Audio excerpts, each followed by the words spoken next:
Okay, ladies and gentlemen, welcome to another episode of My Unfair Advantage. We're going to be talking about proper networking, the right way to forge quality relationships. Omar Martin here with Melinda Martin, as usual. Hello, everybody. And we've got a really cool guest for this video. His name is Mr. Lonnie Robinson. What's up? Hello, everybody. What's going on, Omar? I'm really glad to have you on this one, Lonnie, because you and I met on Facebook Right. and talk about digital networking and the digital divide, which is something that I'm going to talk about a little bit in a second here. I want to talk about the right way to forge quality relationships. We're actually right now during the broadcast of this, we're at an event. We are in Washington, and we are attending Yannick Silver's Underground event where we're broadcasting our weekly MUA webinar. Now, you're probably watching this right now on a replay in the archives. However, we're live right now, and the purpose of coming to this event really is to network, is to meet other people with like-minded ideals and goals, and to forge relationships that can be mutually beneficial in business. And I'm going to talk a little bit about do's and don'ts. There's a right way and the wrong way to do that. And we've all gotten annoyed at one point or another by somebody on Facebook that tried to do this the wrong way. We've all been approached at one point or another in our lives, when whatever business we're from, in person by someone that was trying to be, just so over, they were trying to do the right thing for their business, but they were being overbearing and doing it the wrong way. So hopefully this will guide you. Now, with proper networking, I think it's important that you're mindful of what we call the digital divide, especially online. There's no replacement for good old fashioned smile and a handshake. And that's why I encourage everyone that's within the sound of my voice to go in person to live events. There's live events in your industry, in your area where you live, and it's just a question of finding them and attending them. There's no replacement for walking up to someone, shaking their hand, and saying, "Hi, my name is Omar, and I'm an internet marketer. What do you do?" And the cool thing about doing that way and doing it like that, and building a relationship like that, is that you're breaking the digital divide. When somebody can see you, when somebody can interact with you, they can see your facial. There's a lot lost in text when you're just typing through a chat box. People can't see your facial expression. People can't see hear the sincerity in your voice.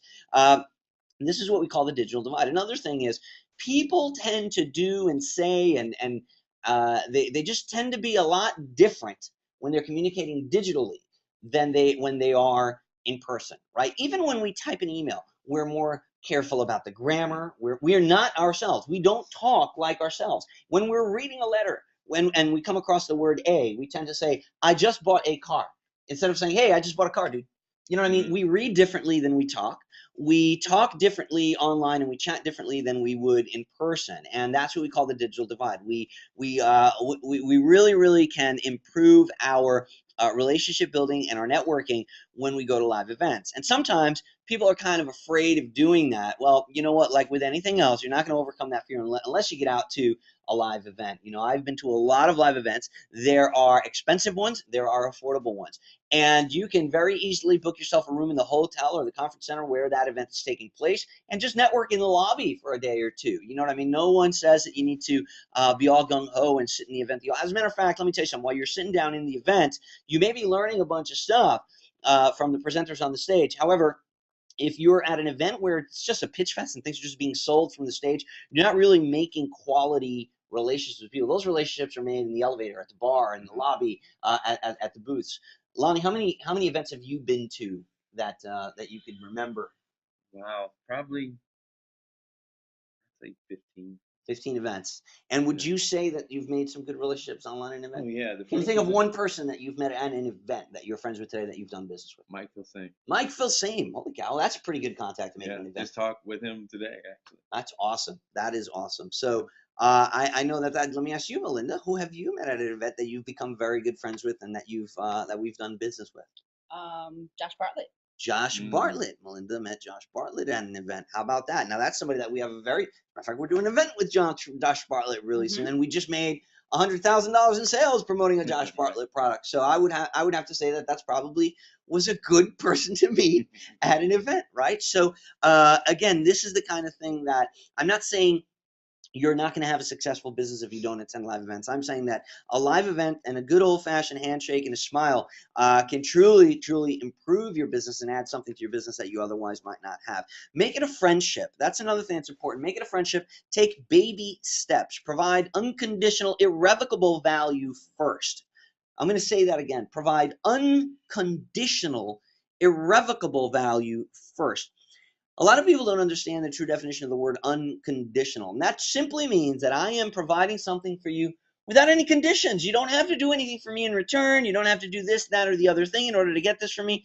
I want to know how I can provide value for you. But I want you to be genuine when you make that offer. I need you to be sincere when you make that offer. When you walk up to somebody, like if I were just go up, "Hi, Lonnie Robinson, I've met you online. My name is Omar Martin, and I would like to know what I can do in your business just to help you, just to provide value for you. What could I do?"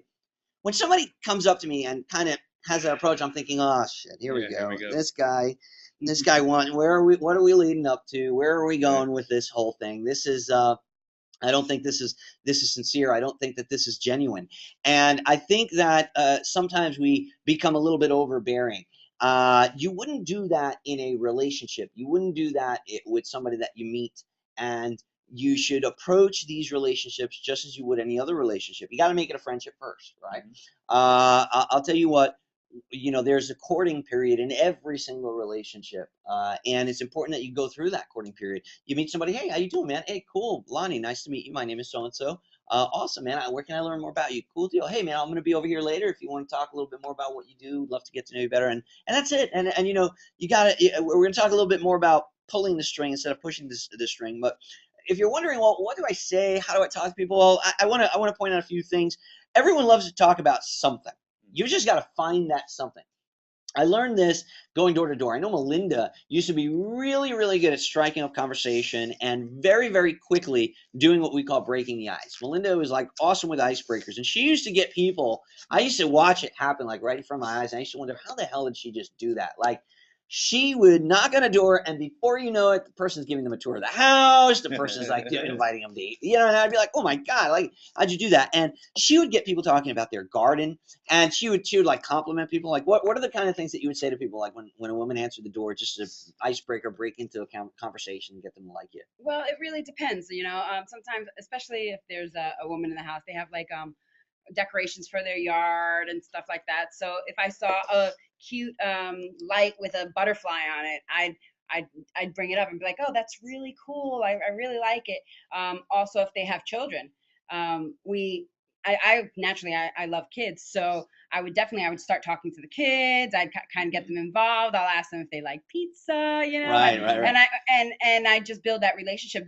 If you Women love when you talk about their children in their house, they love those things. If they don't have children, it's their house, or their pet, their dogs, or their talk cat. to me about a dog. You want to come talk to me? Talk to me about your dogs, Last night at the bar, I was talking at least 30 minutes about Romeo, Juliet, and Roxy, Right. It's definitely, those are just the key things to hit on. Everybody likes to talk about something, right? Mm-hmm. Everybody likes to talk about. So what's the kind of thing that you've either experienced in your business or that you've actually done to kind of break into a conversation with somebody that you've just met on?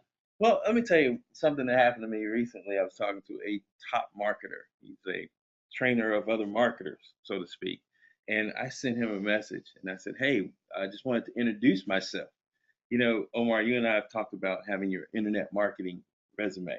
Mm-hmm. And I'm going to do a talk on that. Having your internet marketing resume, positioning yourself. People always come up to you and say, "Hey, can I help you? How can I help you? Let me know if I can help you." But what can you do for someone? Right. So you gotta position yourself to be there to have something to do for them. Right. People just say that because it sounds good and they think that's an end for them. So basically, what I did recently is I sent a message to this guy, and I said, "Hey," and people were telling me, "Well, he's not really approachable. He doesn't really respond." And we were on Facebook, and I saw him on Facebook. I was on Facebook, and I said, "Hey, I've been following you for a while now in a non-stalking kind of way." And I was watching YouTube the other day, and it really inspired me. And this is some of my takeaways from it. By the way, my name is Lonnie. We don't really know each other. I know you really well because I follow you. Here's my About Me page. Go check it out. And it gives you a list of things that I can do. And let me know if I can help you. Huh. And it struck up a good conversation. First of all, he thought the non-stalking kind of way comment was really funny. Right. Humor breaks barriers, man. Absolutely. And then the fact that I knew some things about him. Right. I named the particular video that I saw, Right. named the bullet points, Right. the main takeaways I got from that. Right. and it just really opened up a conversation. So Right. now he's hitting me up, Right. and we're building that relationship. You know what someone did once? They said, "Hey Omar, I purchased a product from you in the past called High Performance Sales Secrets, and I'll never forget what you said on page 13. It was, and then they There you go. quoted something that I said, and I was like, holy shit, really? See? Did I say that? I was Right. like, cool, you know, like all of a sudden this Mhm. guy's got my attention. Like Yeah. I'm talking to you, I'm listening to you Mhm. because you took the time to look at something about me. That guy 15 minutes ago might have just Googled something He might about have, me, right. but you know what? He took those 15 minutes Mhm. to find out about me, and he struck up a conversation. And I'm going to, recommend to you that you make it a friendship first, and find Yeah. something that they like to talk about. Everybody likes that something. Melinda talked about a minute ago. Kids, people love talking about their kids, and why not? Again, we miss this. We lose this in the digital divide, right? Because Mhm. we're sitting at our computer working in our work environment when we're trying to build relationships, which is Mhm. completely different than when we're walking in the lobby and we run into somebody that we think we'd like to meet that's wearing a name tag, and we say, "Hey, how you doing? My name is Omar. I see your name is Tim. Hi, Tim. What part of the country are you from? What do you do?" Totally different environment and mindset. When you're sitting down, if you're sitting down with the purpose of making business contacts, you're working. Yes. And that's the worst. That's the worst mentality to make friends. When Mhm. and it's a forced friendship at that point, and this doesn't lead some. Any kind of forced attraction is going to take a lot of work to Mhm. maintain that connection, and that is something that you should steer away from. Um, Yeah. Here's another thing, and Lonnie just touched on this. Elevator pitch, right? What's your elevator pitch? Lonnie mentioned sending somebody to there about me. Hey, this is what I do. This is what I do. Let me send you to what I do. Let me tell you about me. Let me tell you what I. And I think a lot of people, you set out to meet someone, but then you don't know what the hell to say. You need to be prepared for the opportunity to answer the question, "What do you do?" When somebody says to you, "What do you do?" You can't say, "Well, a little bit of everything." Or you can't just say, "Well, I've been, internet marketing. I'm an internet marketer." Right. Okay, dude, cool, We good for all you. are. Yeah, Yeah, that's we why all we're are. here. Yeah, it's you need to kind of have your own little elevator pitch. When somebody says, "Well, Omar, what do you do?" I run a company called Higher Level Strategies. We're an internet entrepreneur empowerment company. I help internet entrepreneurs gain the power in their business that they need to make the kind of money that they want to make. That's a very vague answer. Oh, really? Well, that's interesting. Well, what exactly do you do? Well, I'm glad you asked. Tell me a little bit about you. What are you doing in your business? What kind of needs do you have in your business? Tell me about it. And that it kind of leads me into getting them talking about them. And making it a conversation. I don't push the string, and I'm going to talk a little bit about pulling versus pushing in a little bit. But what's important is I added here on this first bullet point on your screen. How available are you, and what's your call to pitch? A lot of people are worried about a call to action. Well, when you're networking and meeting people, you need a call to pitch. You shouldn't be calling them to action in the first time that you talk to them. You should be calling them to a pitch. So you should be making a plan to make a plan. You should say, "Okay, listen, let's talk later, man. Let's exchange numbers right now." And that's another thing is have business posture, which we're going to talk about in a minute. Don't just give somebody your number. Ask for an exchange of numbers. If I'm giving you mine, you should rightfully give me yours. Mhm. Let's exchange business cards. Let me give you your number. And listen, let's set a date and time where we can possibly talk a little more. See what I'm doing? I'm creating a call to the pitch. Mhm. So I am getting you to commit to a date and time where I'm going to be able to pitch you. This is very different than me pitching you right now when we've just met. And what you've done there is you've kind of broken the overbearing, overselling, obnoxious kind of car salesman guy where he's trying to close you right now, right now, right now. And you're like, "Well, I feel violated, dude. Like I just met you 5 minutes ago, and you're getting a little bit too personal. Like you want me to hire you or something like that." No, you gotta be prepared for an elevator. You gotta have an elevator pitch, a quick 30-second description of what you do. And you should be able to recite it like I just did. "Hey, my name is Omar Martin. I run a company called Higher Level Strategies. It's an internet entrepreneur empowerment company, and we basically give entrepreneurs the power to take their finances and their business to the next level." And that's my 30-second description of what I do. And then I ask, "Well, what do you do? And how might we be able to help each other? I'm just curious. I'd like to get to know you." And then you want to set up a call to a pitch. We're going to talk about how to set up a call to a pitch and how to get a commitment in a second here. I want to talk first about pulling the string. I know this is something that actually Melinda taught me, and she used to be very good at this when she was selling. at the door. And you know, a lot of people kind of push the string with prospects. They push the string with employees. No one likes a pushy or annoying, overbearing person, either in their life as an employee, or either in their life as a vendor, or in their life in general as a prospect or potential business partner. You don't want somebody that's trying to push themselves or impose their feelings and their will on you. So what you want to do is kind of be the person that holds the carrot out in front of the donkey and makes the donkey go to the carrot. So you put some things out there and see if that person bites. Kind of like fishing. You know, you go and you throw your bait in the water and you attract some fish. And when you get that first bite, do you just kind of just like reel it? If you do that, you're going to lose your bait. What you do is you pull it in a little bit. You reel it in a little bit. That's called pulling the string. You pull the string in a little bit, and what happens is it makes the fish want it even more. It's like, hey, no, you didn't just pull away from me. And then you go, and then it goes and it swallows the hook, which is what you want. That's when you go and reel in the deal, right? A lot of people, they're going out there, they're chasing the fish and trying to grab the fish with their hand and stick the hook in its mouth. And that's not the way to network. What you want to do is you want to pull the string with people. You know, we were talking a little bit, and I know we're bouncing a little around a little bit, but we were talking about making that connection and icebreakers. And this is a very good bullet here. No one cares how much you know until they know how much you care. Right? So sometimes we make the mistake of making it all about me, me, me. Oh, well, I've done this. Yeah, did you ever read this? Yeah, I wrote an article on that too. Oh, yeah, I was on that. See that leaderboard? I was on that leaderboard. I did this and that. Yeah, okay, dude. At the end of the day, who cares? At the end of the day, who cares? What can you do for me? And you've shown me that you really don't care about me. You haven't told me anything that would interest me. You're just talking about you. How much you care about me? You know, the example I made a minute ago, where someone quoted something from page 13 on High Performance Sales Secrets, that shows me like, wow, this guy cared enough about what I do to go. And even if he just Googled me 15 minutes ago, he cared enough to go and learn about me before he approached me. And that kind of made me feel like, oh, wow, okay, like this guy's cool, you know? So no one cares how much you know until they know how much you care. Here's the important part about every time that you meet someone. I don't remember, I didn't make this up. I don't remember who said this or where I heard it first, but the purpose of every meeting is to set another meeting, right? You don't want to walk away from a meeting without having said a next time to talk, a next time to meet. Whether it's a phone conversation that's going to happen, you have to book it. And, you know, what we do is we kind of narrow people. We let people get into a choice. We let people go into a choice of decide what it is they want to, what day they want to meet. So what we do is we give them options, right? And we're going to talk a little bit about how we do that. What we do is we let them choose a date and time for the next contact by using the FIGS, a factor of impulse, fear of loss, indifference, greed, and sense of urgency. I'm not going to go too high into the FIGS right now, but you want to get them to select a date. So what I do is I give them no way out. And I do something like, hey, so listen, Tim, it was really good talking to you right now. I actually have to run. I know you have to run too. We have got a lot of people to talk to, but you're important to me and I want to get to know you a little bit better. I want to see if we can help each other look.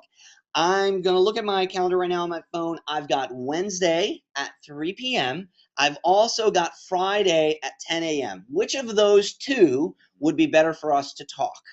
Right? And no, I don't want to talk to you is not an option. I basically gave him a late afternoon and an early morning. My calendar's completely empty next week, dude. That's why I'm here, but I'm not going to tell you that. I'm going to give you an option. I'm going to say, hey, look, I'd like to talk to you at this time on Wednesday or at this time on Friday. Which one of those would be best for you? And he might turn around and say, you know what, I'm in next week, I'm in so-and-so. And then I say to him, okay, well, listen, give me a good date and time for the following. And if he says, you know what, I'm not sure, you know what, then we've kind of missed the ball here. And I need to say, okay, listen, if I see you later, I'll approach you. Maybe something will come up. Here's my card. And that's one that kind of went south. I'm going to have to try that elevator pitch or that contact again later. It didn't work. That's my cue to not be overbearing. And I got to go find someone else. And then we do the SW3 equals N, right? Some will. Some won't. So what? Who cares? Next. Next. That's right. Some will, some won't. So what? Next. SW3 equals N. And you've got to keep going. You've got to keep going. and just find your next contact. And that was the mentality that we had with door to door and with team building and things like that. Some will, some won't. So what next? Who cares? There's always somebody else out there.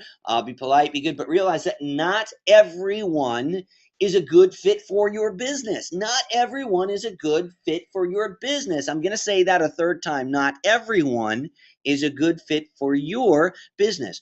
And that brings us to the next one. Well, the next two bullet points that I have on the screen. You got to have business posture, right? Don't be needy. So when that does happen, you don't say, oh, well, okay, listen, then let's make it happen. How about 11 o'clock? How about 11 o'clock on Friday then, since you can't make that? No, 11's bad too. Okay, Saturday, I'll get up on Saturday if you want. I go, can I come to your house? Do you want me to come to your house? Okay, so what you've done here is you've lost all business posture at this point, and you're appealing. Your sense of need is what's shining through now. I'm going to be honest. People are not attracted to someone that's needy, someone that's pulling them. It's got to be a mutually beneficial exchange. Remember, that person is usually there to network too. So don't be afraid to approach people, but realize that you can't be all over people and appear to be needy. Remember in high school when you had a boy or a girl, chasing you around and they had a crush on you and they just wouldn't leave you alone. They wouldn't leave you alone. They wouldn't leave you alone. Was that the person that you wanted to be? You're like, oh God, Jesus, they're stalking me, leave me. But then all of a sudden, when they stopped giving you the time of day and they went and they found somebody else, all of a sudden you're like, oh, well, what happened? What happened there? You want that attention. Yeah, now you're like, oh, well, let me go talk to him again, right? Okay, perfect example of what happens when you're all over somebody. They don't want it. You're pushing yourself on it, but when you take it away, you're holding the carrot. Not every match is made in heaven. Okay, don't force an attraction. That maintaining forced attraction is just too much work. If you force something to happen, if you force a connection to happen, you're gonna end up unhappy because it was forced to begin with. If you convince somebody to do business with you, you're going to have to convince them to stay in business with you every single day moving forward. That's not a fun thing. It's too much work. Those kind of relationships are just draining. They're exhausting. If it's meant to be, then it's meant to be. So you give them your elevator pitch, talk to them about them. Try to book that call to a pitch, and give them a choice. Say, hey, would you like to talk on this day or on this time? Or maybe while you're at the event, hey, listen, later this afternoon, I've got to meet with somebody at 3. Later this afternoon, about 4:30, 5 o'clock, I can meet up with you. If not, I can set something up. Maybe we can do a phone call tomorrow. Which of those two is better for you? If that guy says, hey, yeah, 4 o'clock, let's meet. That guy's interested, right? Because you put it out there, and that guy, and he says, hey, how about maybe we talk tomorrow? Hey, no problem, dude. Let's exchange numbers right now. If that guy says, I don't have a card with me, just give me your card. Now you've gotten 2 signs already. This is, okay, no problem, man. Listen, maybe we'll talk later on. And that's where you kind of use your indifference, right? That's the I in FIGS, indifference, fear of loss, indifference, greed, and sense of urgency. Remember, not every match is made in heaven. And Lonnie alluded to this earlier. It's the last one that I wanted to talk about in this presentation. Humor and laughter. It's the ultimate connector. Be funny, man. You gotta be funny. When you can get someone smiling, when you can get someone laughing about something, their guard is down now. They don't see you as dangerous or possibly offensive, or they're not afraid of you anymore because you made them laugh. You're a funny guy. Funny people don't tend to be dangerous. When somebody comes to rob you, they're not usually cracking jokes. They're not usually dressed as a comedian. They're like, hey, freeze. He doesn't come up to you and go, hey, knock, knock. You know what I mean? You gotta keep in mind that humor and laughter is the ultimate connector, and it's a good way to break the ice. Talk to them about something that they like, that they want to talk. Get them talking about them. So that's what I got. You guys have anything you want to add, Lon? Well, you know what? Proper networking is dating. Dating. And you think about this when you're trying to date someone. Right. I haven't thought about that in I know, 15 years. Let's talk about it. I got everything I need right here, baby. Let's look at that. You better. Exactly. But let's look at the dating scene, though. You go out there and you try to position yourself to be attractive to that person. You don't want to push that person away. You're trying to create a relationship. So it is dating. This is the same thing. It's the same principle. You're actually dating this may sound insane, but you're actually dating your customers. you're dating your JV partners. Mhm. Well, I used to You're date my dating your boss. affiliates. You date your, Omar's dated his boss. I married her. Yeah, and married her, right? But no, I know what you're saying. It's a courting period. It's- It's yeah, a courting period, and right. you have to. You don't want to be all over them because there's a big difference between courting and stalking, Yeah. and you don't want to be that stalker. Paparazzi. Yeah, yeah. I know. Now, here are some suggestions of places to network and things that you should do in the quest for your networking. Attending live events, we just spoke about that earlier. What a great way to start conversations with people, walking up to them, reading their name tag and say, hey, Tim, nice to meet you, man. My name is Omar. What do you do? Where are you from? And get them talking about them. Commenting on social posts and blogs. Lonnie Robinson and I met in this fashion. I met Lonnie through Facebook. And Melinda's pointing, saying what now? He knew me first. I He just knew wanted you Melinda to. first. Melinda's famous. Okay. So it was Lonnie's tactic to get to me through Melinda, I would suppose. You comment on people's posts, talk about them, get them talking on their page, on their blog, get to know them, and strike up a conversation. Subscribe to someone's mailing list. What a great way to get to know that person, know what they're talking about, what they're promoting right now, and have something to approach them about when you do comment on their social posts and blogs. Be present without being a stalker, like I just said, and strike up that conversation, strike up that courtship.